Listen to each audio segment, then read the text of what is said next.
ओशो कहते हैं, मैंने सुना है एस्किमो परिवारों में एक रिवाज है।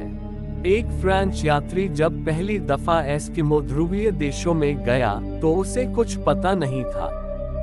बहुत गरीब है एस्किमो, गरीब से गरीब है, लेकिन शायद उनसे संपन्न आदमी पाना भी बहुत मुश्किल है।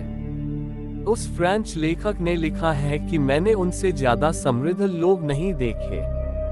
पता उसे कैसे चला? जिस घर में भी वह ठहरा, फ्रेंच आदत का, उसे कुछ पता नहीं था कि यहाँ रिवाज क्या है, यहाँ का हिसाब क्या है।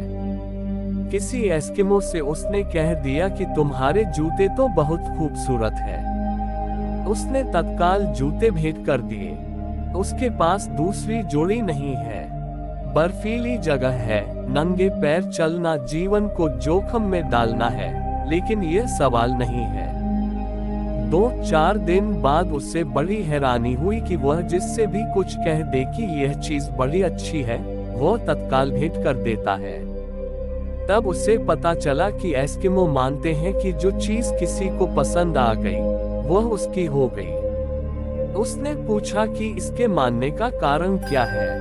तो जिस वृद्ध से उसने पूछा, उस वृद्ध ने कहा, इसके 2 कारण हैं। एक तो चीजें किसी की नहीं है, चीजें हैं। दूसरा इसके मानने का कारण है कि जिसके पास है उसके लिए तो अब व्यर्थ हो गई है। जिसके पास नहीं है वह सम्मोहित हो रहा है।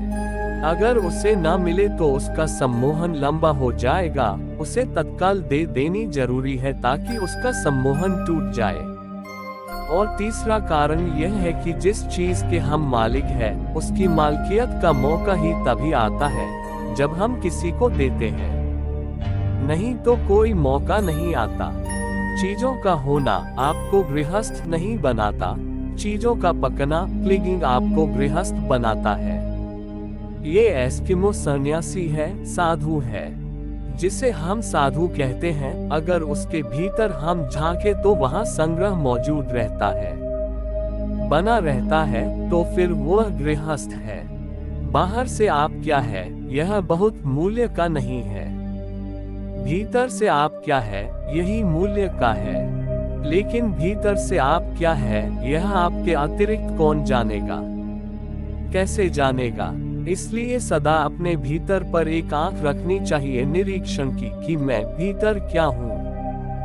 चीज को पकड़ता हूँ, चीज मूल्यवान है बहुत। चीज ना होगी तो मैं मर जाऊंगा, मिट जाऊंगा। मैं चीजों का एक जोड़ हूँ तो मैं गृहस्थ हूँ। फिर भागकर जंगल में जाने से कुछ भी ना होगा।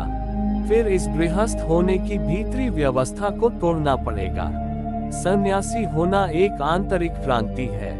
यह भीतर घटित हो जाए तो फिर बाहर वस्तुएं हो या न हो, गौण है।